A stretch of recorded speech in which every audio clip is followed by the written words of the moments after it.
On a fait semblant d'être un couple normal. On se retrouvait après nos journées de labeur. Je tentais des recettes souvent ratées et il essayait des vins souvent mauvais. On jouait à ce couple conventionnel, un petit théâtre dont le décor s'écroulait souvent et l'on s'esclaffait toujours bien avant l'entracte. Et tout ça nous allait à merveille. Ces ratés, ces sorties de route culinaires, ces dérapages, ces déraillages. Tout ce qui rendait notre histoire différente, tout ce qui nous révélait à nous-mêmes. On avait du mal à accepter les invitations des rares amis que j'avais et de ses collègues à lui. Max se retrouvait tendu, mal à l'aise parmi les gens normaux. Il jouait sa partition d'homme un peu bourru, de rude travailleur, qui faisait des efforts de sociabilisation, des tentatives d'affabilité maladroite. Mes amis me disaient qu'ils trouvaient touchant ce côté âpre. Olivier, lui, s'en est inquiété. Il était le seul qui pouvait faire preuve de franchise avec moi.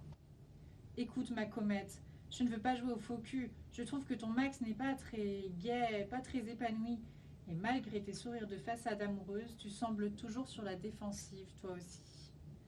Remarque bien, tu as toujours été un peu comme ça. Mais là, tu l'observes tout le temps avec une espèce d'angoisse dans le regard. On dirait, je ne sais pas moi, mais un peu comme un démineur qui observerait une bombe à retardement et qui constate que sur cette bombe, il n'y a aucune minuterie, qu'elle risque d'exploser n'importe quand. Voilà, c'est ça que je vois chez toi quand tu es avec lui. Je vois aussi que tu l'aimes et qu'il t'aime, que vous êtes plus fusionnel qu'un couple de patineurs aux Jeux Olympiques, mais que la musique que vous suivez, il n'y a que vous qui puissiez l'entendre. Personne pour les harmonies. Et il n'y a pas de patineur artistique sur une île déserte. Allez.